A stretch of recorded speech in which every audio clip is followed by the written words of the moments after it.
যৌক্তিক দাবির সাথে আমি 100% একমত। এবং 2023 সালে নয়া দিগন্তে, এটা আমার লিখিত পোস্ট এডিটোরিয়াল, আমি 2টা আর্টিকেল লিখেছি নয়া দিগন্তে, পোস্ট এডিটোরিয়াল লিখতাম 2019 সাল থেকে, এবং ওখানে বলেছি যে আমাদের ইবতদায়ী মাদ্রাসাগুলোকে যদি আমরা লালন করতে না পারি, চালাতে না পারি, আগামী দিনের ইসলামের শিক্ষার ভবিষ্যৎ অন্ধকার। এবং আমাদের সাবেক প্রধানমন্ত্রী এটা ঘোষণা দিয়েছিলেন 5000 স্বতন্ত্র ইবতদায়ী মাদ্রাসাকে বিভক্ত করবেন, কিন্তু নানা কারণে সেটা হয় নাই।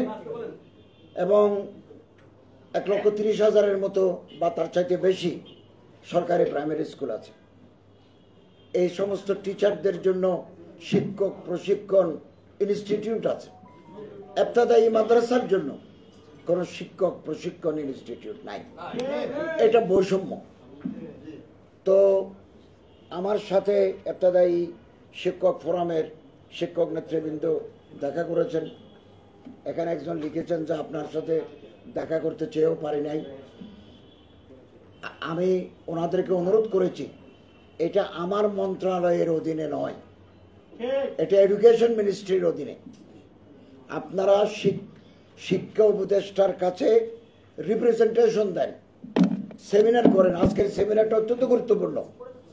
সেমিনার করেন, সিম্পোজিয়াম করেন, মত বিনিময় করেন, এবং শিক্ষা উপদেষ্টার সাথে আপনারা সাক্ষাৎ করেন, যৌক্তিকতা ওনারা বুঝান। আমি ভিতর থেকে আপনাদের সাপোর্ট দিয়ে যাব। শুধু সাপোর্ট নয়, কাগজপত্র আমার হাতে আগেও আছে, এখনো কিছু নিলাম। আমি শিক্ষা উপদেষ্টাকে একটা ডিউ লেটার দেব to execute the demand at his earliest convenience. যত তাড়াতাড়ি সম্ভব তিনি এটাকে বিবেচনায় নিয়ে কার্যকর করার ব্যবস্থা করবেন। হয়তো একসাথে সবকিছু করতে পারবেন না, কিন্তু আমরা তো সূচনা করিয়ে দিয়ে যেতে পারি। এবং এই দেশে বৃহত্তর জনগোষ্ঠী প্রিডমিনেন্টলি আর মুসলিমস, এখানে সিগনিফিকেন্টলি হিন্দুস, বুদ্ধিস্ট, খ্রিস্টানস, তারপরে নৃতাত্ত্বিক গোষ্ঠীর লোকেরা আছে, কিন্তু বৃহত্তর জনগোষ্ঠী হচ্ছে মুসলমান। অতএব ওনাদের দাবি, ওনাদের শিক্ষা চেতনা আমাদেরকে অবশ্যই বিবেচনায় আনতে হবে। এবং আমি আপনাদের একথাও আশ্বাস দিতে চাই, শিক্ষামন্ত্রী মহোদয় ঢাকা বিশ্ববিদ্যালয়ের একজন প্রবীণ শিক্ষক, নতুন যখন কারিকুলাম তৈরি হয় আমি স্যারকে বলেছি, স্যার আগের সিলেবাস দিয়ে চলবে না, এবং মূল্যবোধ যাতে শিক্ষা ব্যবস্থায় রক্ষিত হয়।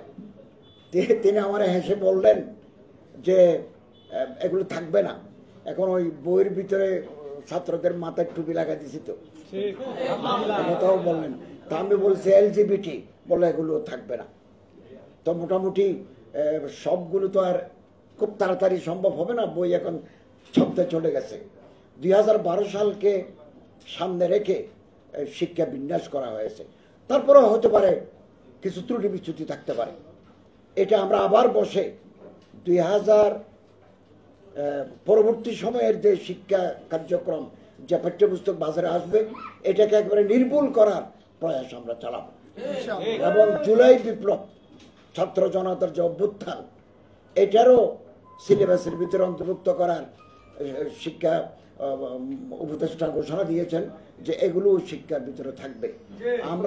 আমরা চাই আমাদের পাঠ্যক্রমের ভিতরে আমাদের ঐতিহ্য, আমাদের ঈমান, আমাদের আকীদা, রাসূল করিম সাল্লাল্লাহু আলাইহি ওয়াসাল্লামের সুন্নাত, কোরআনের আদর্শ আমরা যাতে শিক্ষার ভিতরে আমাদের ছেলেরা পায়, এই ব্যবস্থা না থাকলে একটা শিক্ষা ব্যবস্থা অসম্পূর্ণ থেকে যায়। আমি তো কথাও বলি, সনাতন ধর্মের অনুসারীরা তার ধর্ম শিখুক, বেদ উপনিষদ রামায়ণ মহাভারত শিখুক, শিক্ষার মাধ্যমে আমাদের কোনো আপত্তি নাই, এটা আমরা চাই। বুদ্ধিস্ট যারা স্টুডেন্ট তারা ত্রিপিটক গৌতম বুদ্ধের আদর্শ শিখুক, যারা খ্রিস্টিয়ান স্টুডেন্ট তারা জেসাস খ্রাইস্টের ঈসা আলাইহিস সালামের আদর্শ, ওনার জীবনী ওনারা শিখুক। মুসলমানদেরকেও তার ধর্ম, তার রসুল, আকীদা, আখিরাত এগুলো সম্পর্কে শেখার অধিকার থাকতে হবে। আমাদের যে